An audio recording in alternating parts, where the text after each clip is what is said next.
Amém.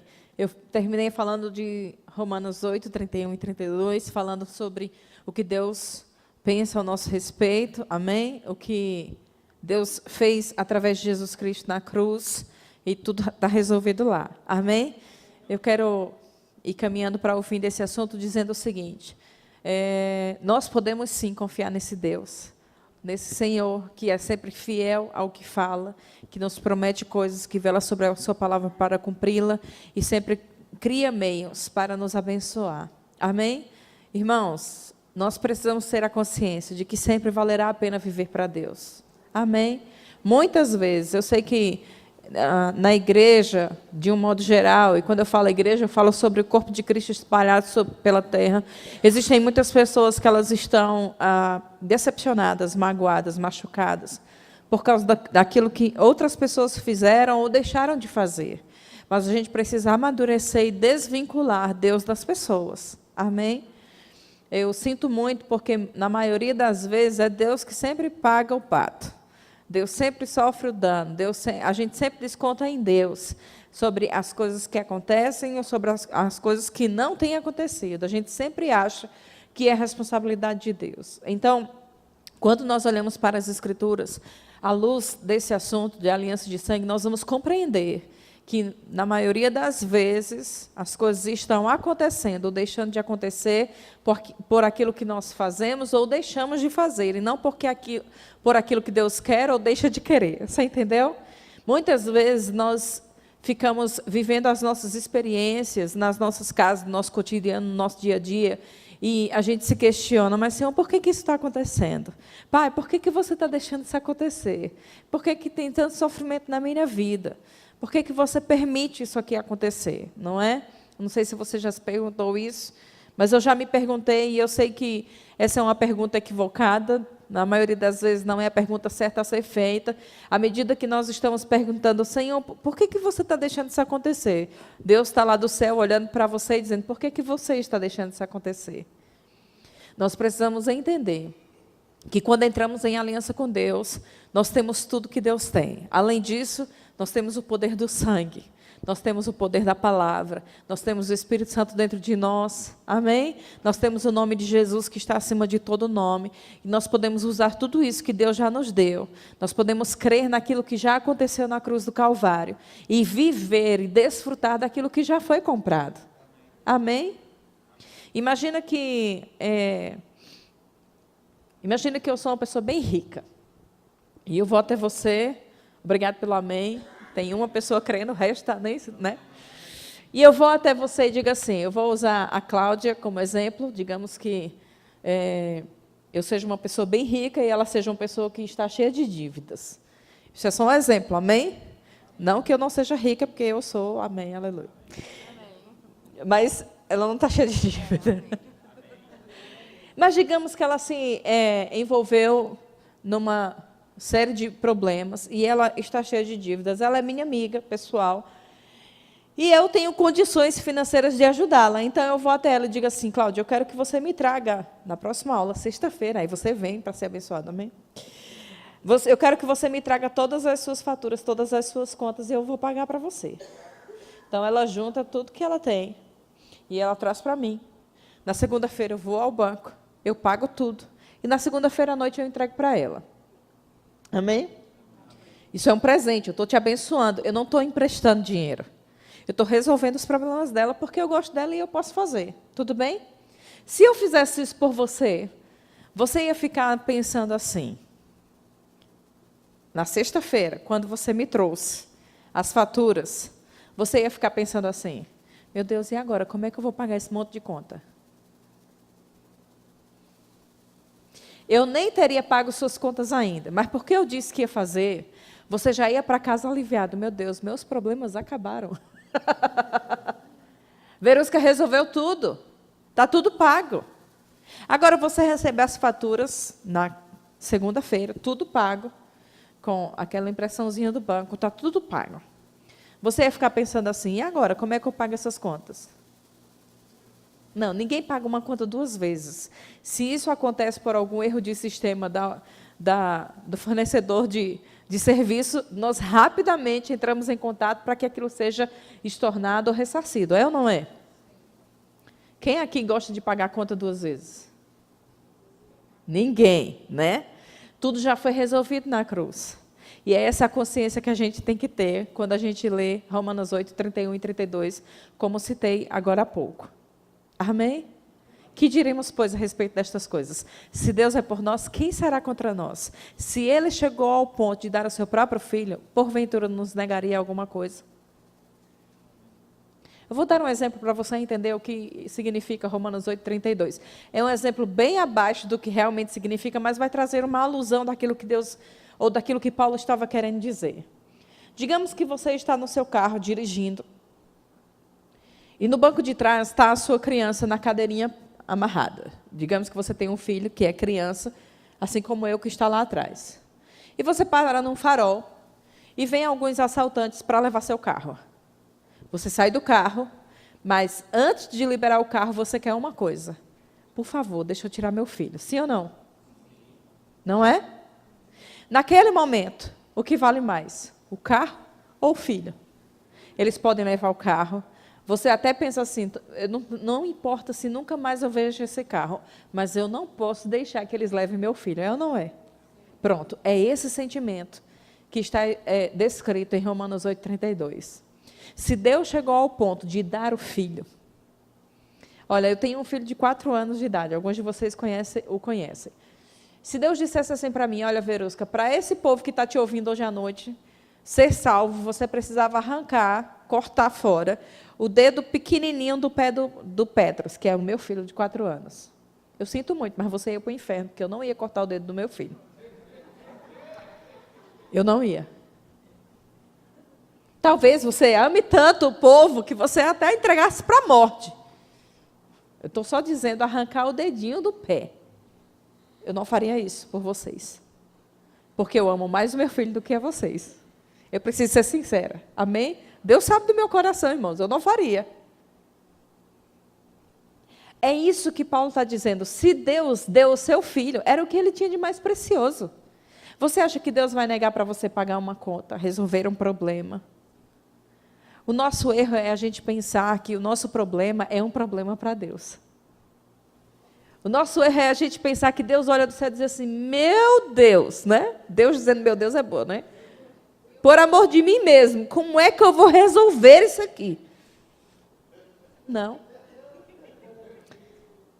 Enquanto a gente está se descabelando, dizendo, Deus, como é que você está deixando isso aqui acontecer? Deus está olhando lá de cima e dizendo, eu não sei por que você está permitindo, porque está tudo resolvido. Isso é consciência de aliança. Amém? Deus já te deu autoridade, você vai aprender isso depois em outros assuntos, outras matérias. Deus te deu autoridade para você resolver tudo. É você quem manda. Na sua vida, se tratando daquilo que está se levantando contra você, é você que exerce oposição ou autoridade sobre essas coisas. Amém? Mas eu quero que você entenda que Deus te amou tanto que Ele te deu o melhor. E se Ele te deu Jesus, tenha certeza disso. Ele não vai negar mais nada. Amém?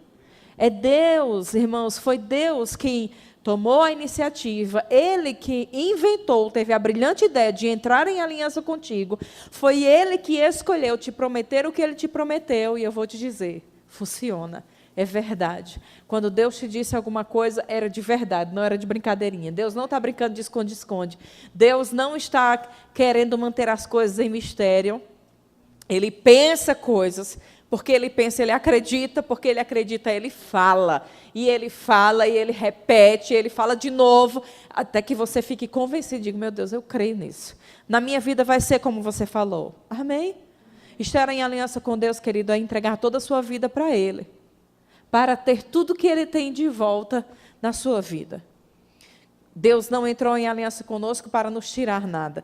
Ele entrou em aliança conosco para nos acrescentar, para fazer as coisas acontecerem na nossa vida, para melhorar. Amém? Talvez você olhe e diga assim, nossa, eu estava muito melhor sem Jesus. Isso é um engano. Primeiro, o seu destino era totalmente diferente do que é hoje. Nós só precisamos crer na solução dos nossos problemas, da mesma forma que cremos que um dia nós vamos estar lá com Ele. Amém? Porque eu sei, se você já nasceu de novo, se eu levar o microfone até você e perguntasse, quando você morrer, você vai para onde? Para o céu, amém? Tem alguém que tem dúvida? Se tiver dúvida, precisa nascer de novo, não é? Todo mundo que é crente sabe, eu confessei Jesus como Senhor da minha vida e eu só tenho um destino, é o céu. Amém? Então, se você está plenamente convicto disso, você precisa estar plenamente convicto de todas as outras coisas que Deus te prometeu, porque é tão verdade quanto. Amém? Quando você pensar em duvidar, aí você se lembra disso. Eu vou para o céu. E a solução desse meu problema é tão real quanto a minha ida para o céu. Aquilo que Deus me falou é tão real quanto a minha entrada no céu. Eu creio nisso. É verdade para mim, tem que funcionar. Amém? Quando nós falamos de aliança de sangue, vamos ver que nós tem várias coisas, tem vários passos, várias formas das coisas acontecerem. Você vai aprender tudo isso quando você estiver estudando no Rema. Amém? Mas tem uma coisa que eu quero falar com você hoje à noite, eu vou mudar um pouco de assunto, que são os tipos de aliança de sangue. Nós temos 5 tipos de aliança de sangue, e eu vou falar de um deles para que você fique com um gostinho na boca para falar do resto. Que aí eu só vou falar, se for eu a sua professora, quando você estiver falando no Rema. O primeiro tipo de aliança de sangue é casamento. E eu disse que ia falar sobre isso depois. E eu quero falar um pouco sobre isso. Eu quero saber quem de vocês que está me ouvindo é solteiro. Levanta a mão bem alto, sem medo de ser feliz. Amém. Baixa. Agora os casados. Levanta a mão bem alto. Olha, tá vendo? O casado é mais rápido de levantar a mão. O solteiro fica assim, né? Ó. Os solteiros. Ok, os casados, nós temos mais casados do que solteiros. Amém? Glória a Deus. Tem uns que não levantaram a mão, estão em dúvida, né? Acho que está enrolado, alguma coisa assim. Amém. Eu estava falando sobre aliança de sangue, né? Tenho falado sobre isso desde que começou a aula. E o conceito é algo muito sério. Amém? O conceito bíblico de aliança de sangue é o seguinte: acordo ou contrato feito entre o homem e Deus, que dispõe sobre as promessas contidas na Bíblia, garantindo o seu cumprimento em face da fidelidade mantida entre os contratantes. O próprio conceito, quando você for estudar, eu vou falar bem devagarzinho, você vai conseguir anotar. Agora, só pega o que significa.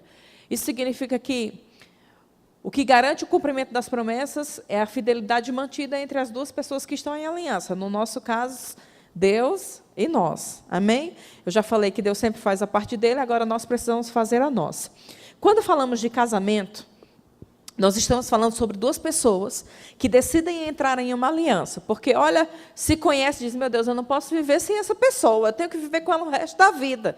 Então, eu vou fazer uma aliança de sangue com ela. Então, é aí que entra o casamento, que a maioria não sabe o que é, mas é. Amém? E, de um modo geral, como já falei, você decide entrar em uma aliança de sangue como esta, casar-se com alguém, porque você olhou para essa pessoa e diz, eu a amo tanto que eu não posso viver sem ela. Não é assim? Então, aí vai a minha dica para os solteiros. Levanta a mão de novo, solteiros. Aleluia! Muitas vezes, principalmente dentro das igrejas, existe muita pressão sobre os solteiros para logo arrumar alguém para se casar. Não é verdade? Eu sou completamente contra isso, porque eu entendo que o casamento é uma escolha muito séria a ser feita. Amém? Eu diria que é a segunda decisão mais importante da sua vida. A primeira é quando você decide aceitar Jesus como Senhor e Salvador da sua vida. A segunda é uma pessoa que você tem que escolher para viver o resto da vida. Isso se tornou muito leviano porque a modernidade prega que, se não deu certo, separa e a fila anda, não é? Mas quando nós olhamos para o que Deus criou, nós vamos ver que Deus criou o casamento para ser para sempre. Amém?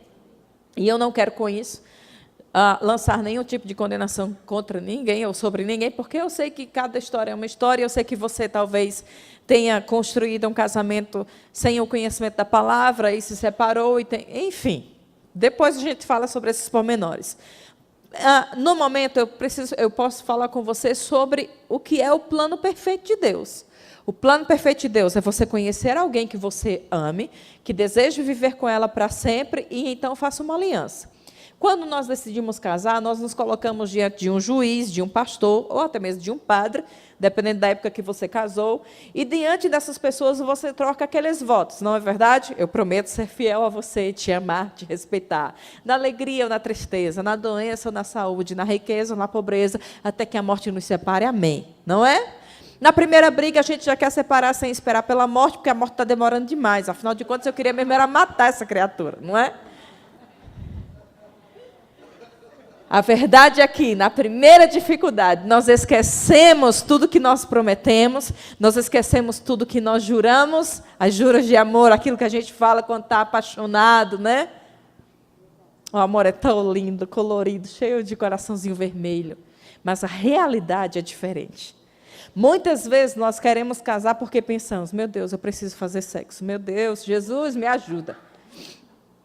E aí a gente pega aquele texto isolado que Paulo disse, você não consegue conter-se, então é melhor casar, porque é melhor casar do que viver abrasado, não é? Mas Paulo não estava falando sobre pessoas que não conseguem se conter porque são prostitutas.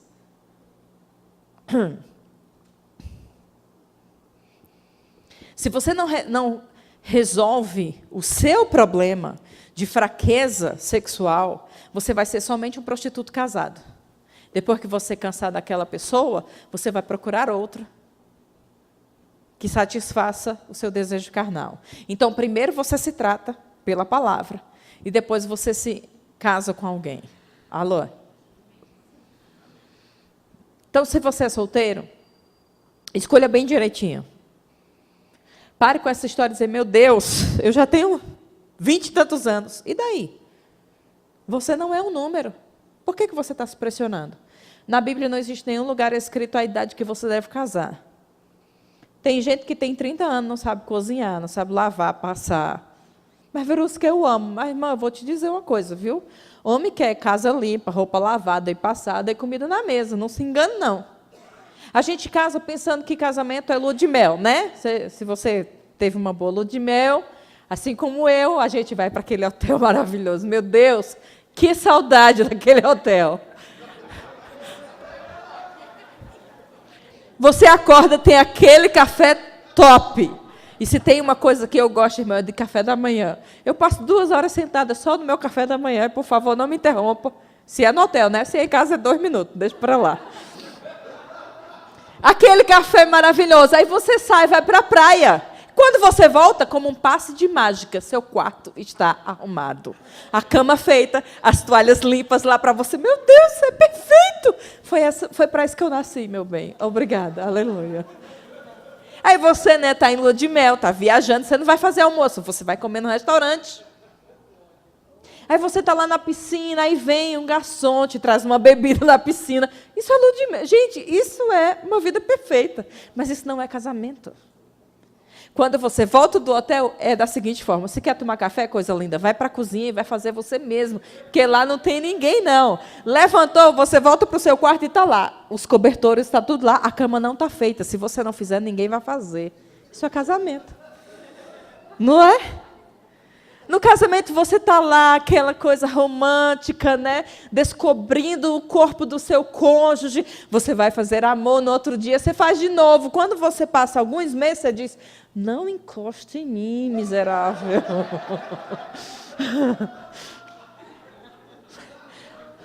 Os homens acham que vão viver uma eterna lua de mel. Toda noite nós estamos lá comparecendo. Não, porque cansa, a gente não está afim. Passei o dia passando roupa, cuidando de menino. Não quero saber de você, não é? Casamento. Mas um dia a gente prometeu. Eu vou te amar, eu vou te respeitar, eu vou ser fiel a você. Eu vou te dar o meu melhor. A gente está apaixonado. Mas o que eu estou aqui para te ensinar é o seguinte. É uma aliança de sangue. E eu quero que você abra comigo o livro de Malaquias. O irmão gostou, aleluia. Fala, Deus. Malaquias capítulo 2, versículo 14. Você abriu? Diz assim. E perguntais por quê? Porque o Senhor foi testemunha da aliança entre ti e a mulher da tua mocidade, com a qual tu foste desleal, sendo ela a tua companheira e a mulher da tua aliança. Não fez o Senhor um mesmo, que havendo nele um pouco de espírito, e por que somente um? Ele buscava a descendência que prometera. Portanto, cuidai de vós mesmos, e ninguém seja infiel para com a mulher da sua mocidade. Porque o Senhor, Deus de Israel, diz que odeia o repúdio, e também aquele que cobre de violência as suas vestes, diz o Senhor dos Exércitos. Portanto, cuidai de vós mesmos, e não sejais infiéis. Olha que texto lindo! Deus está dizendo que é Ele que é a testemunha da aliança que nós fizemos com o nosso cônjuge. Sabe, hoje em dia, né? Não hoje, mas ultimamente, nas últimas décadas, tem se desenvolvido uma cultura assim, irmão, você vai casar? Então você procura aqueles seus amigos mais ricos para ser testemunha do seu casamento, para eles lhe darem um bom presente. Mas o sentido de testemunha não tem nada a ver com isso. E se você é solteiro, escolha bem suas testemunhas. Testemunha deve ser alguém que pode testemunhar da palavra para você e seu cônjuge. Deve ser alguém que testemunhou o relacionamento, que acompanhou o namoro, o noivado, que pode te ajudar. Deve ser alguém também que tem maturidade na palavra, que possa te ajudar, para que possa te ajudar caso você enfrente algum problema. Isso é testemunha. Mas, a despeito disso, a palavra de Deus está dizendo em Malaquias 2,14 que Deus é testemunha dessa aliança. Olha que coisa linda! Além daqueles amigos ricos que nós tínhamos de um lado do noivo, do lado da noiva, tinha Deus testemunhando e olhando tudo que você estava prometendo.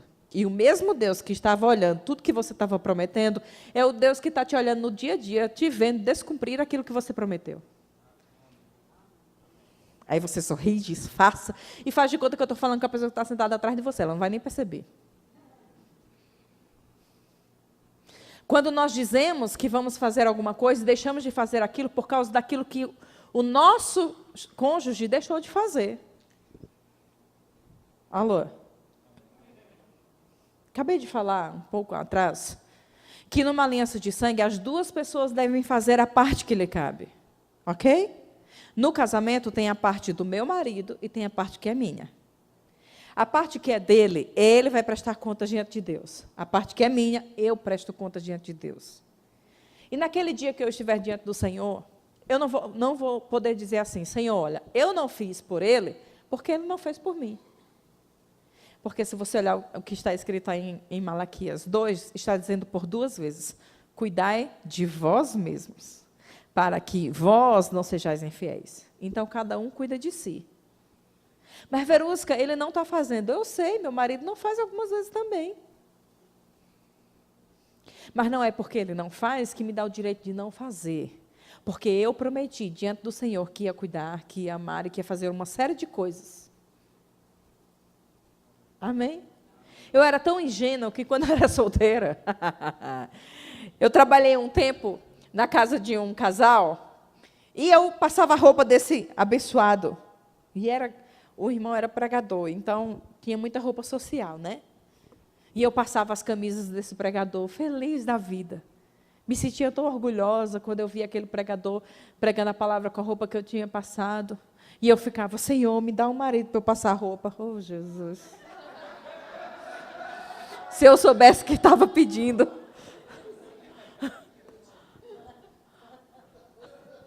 Se eu soubesse. Porque quando a gente está carente, a gente quer convencer Deus de nos dar um marido ou uma esposa, e diz, oh, Senhor, eu quero alguém para cuidar. A gente nem diz a verdade, né? Nem manda real para Deus. Pai, eu quero alguém para cuidar. Toma, aí agora tu tem. Cuida o resto da vida, criatura. E sabe, às vezes, quando eu estou sem vontade de fazer as coisas para Ele, dentro de casa, eu me lembro disso. Senhor, fui eu que orei. Oh, se eu soubesse. Eu lembro de um dia que eu estava numa casa cheia de pessoas e eu estava viajando para dar aula e eu vim aqui durante um final de semana para ver meu esposo. E aí eu pensava, eu vou lá vê-lo, eu vou só descansar. Eu cansei mais do que dando aula a semana inteira, porque a casa estava uma zona, estava cheio de roupa para lavar, cheio de roupa para passar e todas as coisas fora do lugar. Então, eu passei o sábado e o domingo inteiro arrumando a casa, cuidando da roupa e fazendo as coisas. E no domingo ainda fiz um monte de comida para deixar para a semana inteira, para ele ter o que comer, né? Aí esse nego, o gato que está filmando, é ele. Pode olhar para a cara dele, é ele mesmo.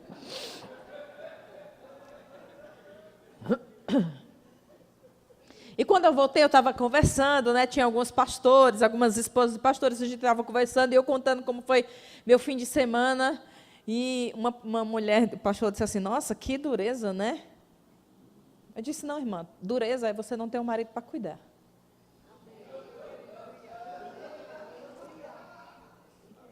Eu não estou falando isso para os solteiros, por favor, com todo respeito, aproveite sua vida de solteiro. Ser solteiro é maravilhoso, mas ser casado é melhor. Eu estou falando disso, eu falei isso para a pessoa se tocar, porque muitas vezes nós somos tão ingratos com a pessoa que nós temos, que na maioria das vezes foi Deus que nos deu, e esquecemos que tem muitas pessoas que já perderam seus maridos, por exemplo, e que davam tudo para tê-lo de volta e fazer melhor do que fizeram durante a vida dele. Converse com algumas mulheres viúvas que você vai perceber isso. Então, eu sou grata. Irmãos, casamento dá trabalho, dá muito trabalho. Ter filhos dá trabalho, dá muito trabalho. Mas e daí, ó? Tem outra aqui. Graças a Deus. Se a gente deixar de fazer as coisas porque dá trabalho, a gente não vive. Então, irmãos, que você, a partir de hoje, olhe para o seu casamento e faça para honrar a Deus. Amém? Às vezes, nós temos uma rotina, né? A gente está sempre na igreja, a gente sempre chega em casa tarde, e, às vezes, não tem comida pronta. E quantas vezes meu esposo olhou para mim e disse, amor, você pode fazer uma comidinha para a gente? Irmãos, eu não quero fazer. Eu estou cansada, tanto quanto ele, mas é meu papel. E várias vezes eu disse, quero não, mas eu não casei para fazer o que eu quero, então eu vou lá.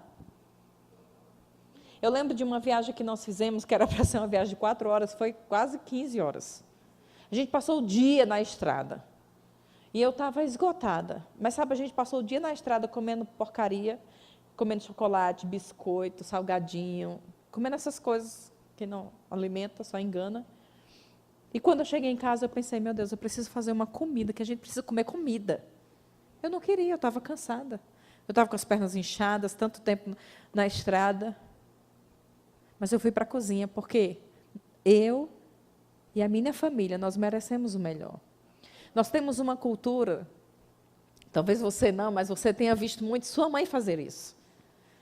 Não, tem uma toalha legal, aquela toalha bonita, então a gente não usa aquela toalha nova, aquela toalha bonita a gente guarda para a visita.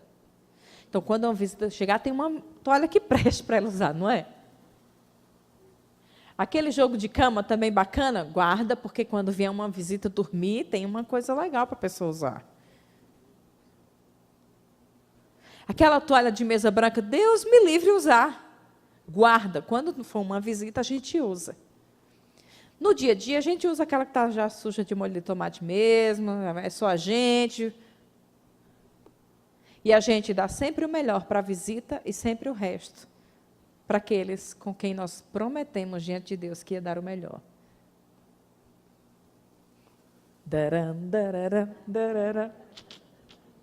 Não é? Mas deixa eu te fazer uma pergunta, mulher linda.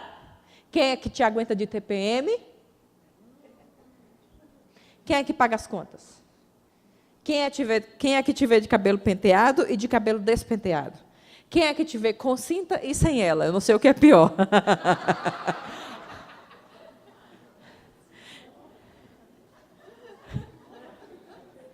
Como é que a gente pode achar que a visita é digna de melhor honra do que seu marido? Do que meu marido? Não. Quem vai desfrutar do melhor é meu marido e meus filhos. O melhor é deles. Minha melhor parte é deles. Foi para isso que eu casei. Amém? Talvez vocês conheçam uma parte minha, mas a minha melhor parte é dedicada para eles, eles sabem. Eles nunca vão ver, nunca vão ver. Eu dando o meu melhor para uma pessoa que é minha amiga, mais do que eu dou para eles, nunca. Eu fiz um voto diante do Senhor. Então, às vezes, eu não quero fazer. Mas, se chegar uma pessoa que eu considero na minha casa, ou mesmo uma visita, eu vou para a cozinha, irmãos. Eu amo cozinhar. Eu amo amar as pessoas com comida. Amo. É quem eu sou. Então, às vezes, as pessoas... Eu sei que tem gente, e está tudo bem sobre isso, não é errado. Tem gente que gosta de levar no restaurante, de ir lá, pagar uma boa comida. Isso é muito bom. Eu gosto de ir para a cozinha e fazer. Porque aquilo ali é quem eu sou. Você está entendendo? Então, se um dia você for na minha casa, eu cozinhar para você, eu vou fazer com a maior alegria e o meu maior amor, a minha melhor demonstração de amor para você. Mas eu não posso, quando chegar em casa e meu esposo pedir alguma coisa, eu dizer assim, vai lá você fazer, você não é aleijado. Você tem mão, tem pé, vai lá e faz, te vira, dá teus pulos. Não. Eu tenho um amigo que vai na minha casa que gosta muito de ovo, e especialmente o que eu faço. Então, às vezes, quando a gente vai lá, vai tomar um café, não sei o quê, eu já sei. Eu vou fazer o ovo porque ele gosta. Aí meu marido chega, vamos supor, chega agora em casa depois do remo, eu estou cansada, passei 2 horas em pé, grávida. E ele diz, amor, faz um ovinho para mim. Eu não posso olhar e dizer assim, vai lá você não está aleijado. Eu não faria para o meu melhor amigo, que vai lá em casa, que gosta, que eu sei. Você está entendendo? Esse é o sentido. Eu tenho uma aliança de sangue com ele. Então, eu preciso honrar aquilo que eu prometi. E eu sei que aquilo que nós falamos diante de um juiz, de um pastor, ou de um padre, ou de qualquer outra pessoa, é muito superficial diante de todas as coisas que nós vivemos no dia a dia, não é verdade? No dia a dia, a gente sabe que é necessário de muito mais coisas do que aquilo que nós prometemos no ato do casamento. Mas sabe, irmãos, o que importa é você ser fiel, sendo e fazendo o seu melhor.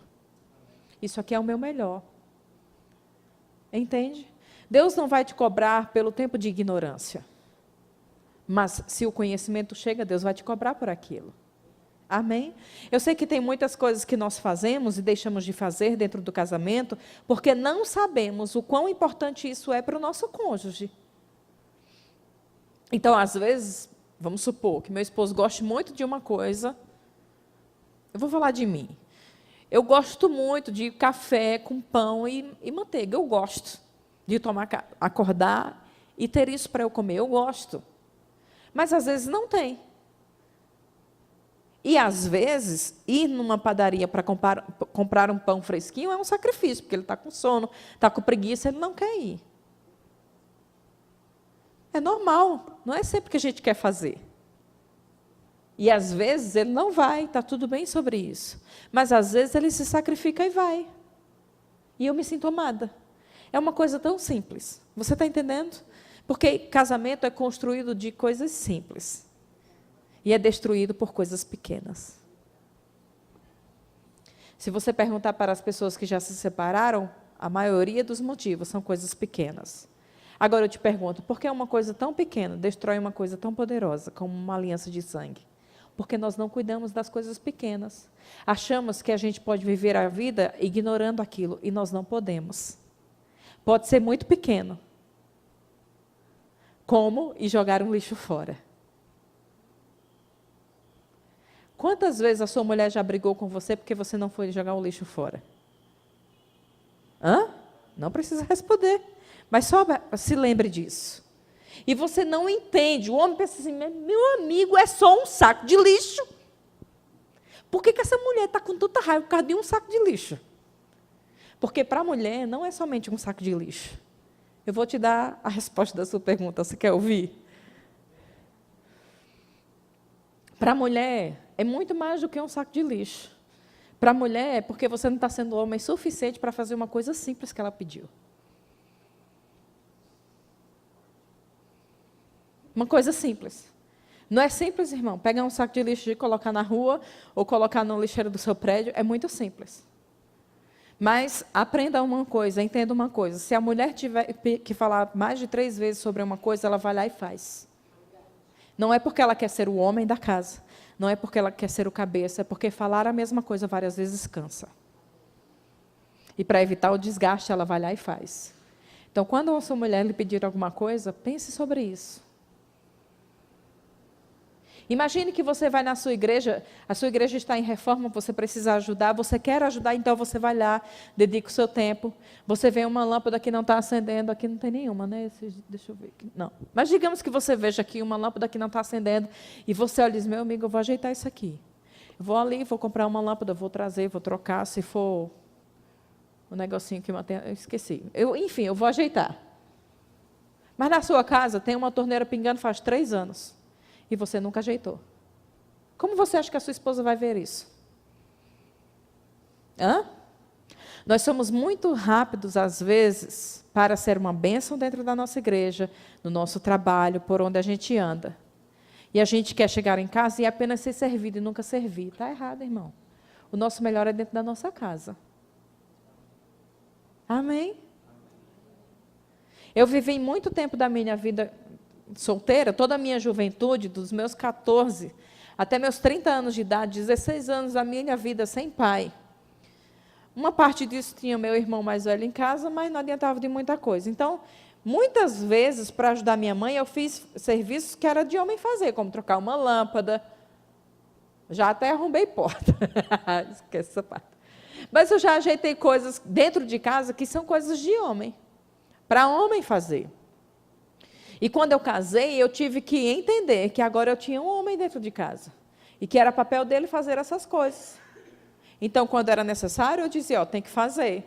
Eu sabia, irmão, subir numa cadeira, numa escada e trocar. Mas eu tinha que me ensinar.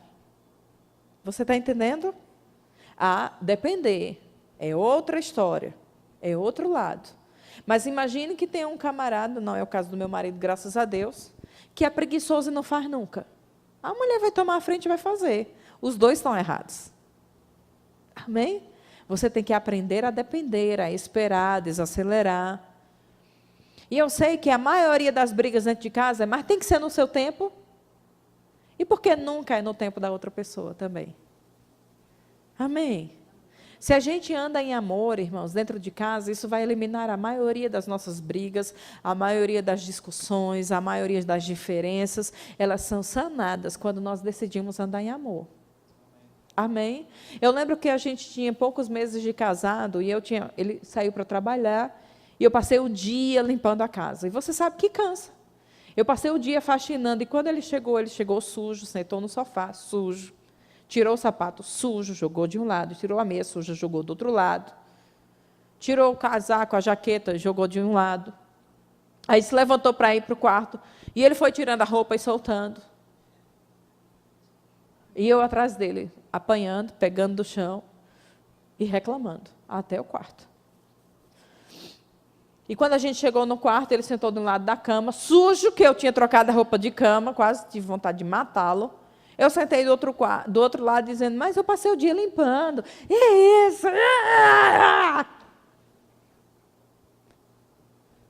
E eu lembro que ele olhou para trás e disse assim, amor, não fica assim não. Eu, assim como? Eu estava brava, com raiva. E ele disse, chata. Acho que aquele foi o chata com mais amor que eu ouvi na minha vida, porque surtiu efeito. Eu calei-me. Ele entrou no banheiro para tomar banho e aquela palavra chata ficou ecoando dentro de mim. E eu comecei a ver um filme. Eu disse, eu estou reproduzindo tudo que eu vi a minha mãe fazer. Eu estou errada. E o Espírito Santo falou comigo assim, você passou o dia arrumando a sua casa, foi para quem? Foi para ele? Foi para ele, Senhor. Deus disse, você prefere a sua casa arrumada e ele fora ou a sua casa desarrumada e ele dentro? Toma essa. E eu me curvei diante do Senhor por dentro e eu disse, Senhor, eu prefiro a minha casa desarrumada e ele dentro. E quando a gente olha para a Bíblia diz assim, mulheres, fiquem caladas. Olha para a pessoa que está sentada do seu lado aí, dê um sorriso colgate para ela e diga assim, cale sua boca, coisa linda. Com muito amor. A Bíblia diz, fiquem caladas as mulheres e ganhem os seus maridos pelo seu santo procedimento. Oh, glória! Que coisa linda! Eu sei, irmão, que muitas vezes dá vontade de falar, e tem a hora de falar, amém? Não é para você engolir tudo e nunca falar nada, porque um dia vai explanar, e quando explanar é de vez. Tem a hora de falar, mas também tem a hora de calar. Aquela era a hora de ficar calada, e eu estava falando mais do que minha boca. E eu entendi. Qual é o sentido, irmão, de eu arrumar minha casa toda, e minha casa ficar limpa, impecável, com cada coisa no seu lugar, muito bem organizada como eu gosto, e se meu filho e meu esposo não estão lá dentro comigo? É para eles, irmãos. Tudo que eu faço é para eles.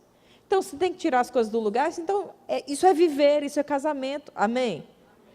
Você não precisa perder o seu casamento por causa dessas coisas. Amém? Então, que a gente possa andar com sabedoria, viver com sabedoria, viver a vida comum do lar com entendimento, à luz da palavra. Eu vou te dizer, a palavra nos ensina sobre tudo. Amém? Eu sei que tem muito mais a ser falado sobre esse assunto, e muito mais vai ser ensinado depois. Mas que você saia daqui com essa consciência. O meu casamento é uma aliança de sangue. Deus criou para ser para sempre. E eu preciso fazer alguma coisa para que isso viva ou dure para sempre. Amém? É para ser para sempre, querido. Mas tem a nossa parte.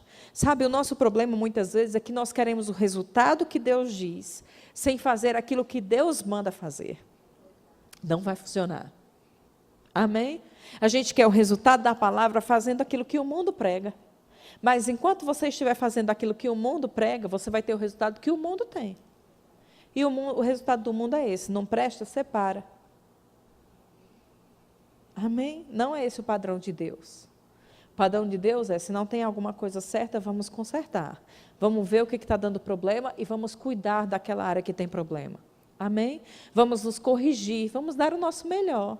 Talvez você esteja olhando para mim aí com essa cara de quem chupou um limão azedo e pensa assim, mas Verusca, por que eu sempre tenho que ceder? Não, eu não estou dizendo que é sempre você que tem que ceder.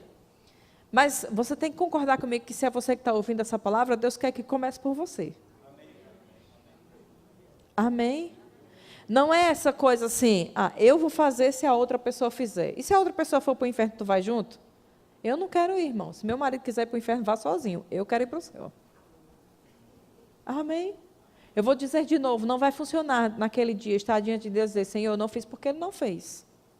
Não, se Ele não fez, é um problema dele com Deus. Ele vai prestar contas da parte dele.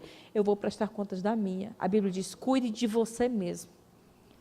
Se a gente cuidar, se cada um, você concorda comigo que se eu cuidar da minha parte, meu marido cuidar da parte dele, os dois vão fazer a sua parte, e a gente vai viver bem. Amém? Nós estávamos outro dia conversando sobre um casal que nós conhecemos, e esse casal tem tudo para viver bem, mas vive em pé de guerra. Por quê? Porque uma das duas partes quer viver como solteiro. Não funciona. Você achar que, eu casei, mas olha, na minha vida mando eu. Não, irmão, então não casa. Ouviu, solteiro? Se você quer mandar na sua vida, então não casa. Porque a partir do momento que você casou, é o outro que manda na sua vida. Quando eu era solteira, eu pensava assim, jamais eu vou deixar um homem ditar uma roupa que eu vou usar. A gente era noiva ainda, e ele disse assim, você vai vestir esse vestido? Eu disse, por quê? Qual o problema? Não, está marcando demais seu corpo, você não vai vestir isso não. E eu me lembrei, olha, pagando minha língua, disse a vida inteira que jamais... Irmãos, isso é casamento, isso é relacionamento, isso é uma aliança. Amém? Paulo diz que o seu corpo pertence ao seu cônjuge e vice-versa. Não vou nem tocar nesse assunto, deixa para lá, mas você sabe o que isso significa. Amém? Casamento não é lugar para individualismo. Isso aqui é meu, não. Numa aliança de sangue, tudo que é de uma pessoa é da outra. Então, aquilo que é meu é dele, aquilo que é dele também é meu. Amém?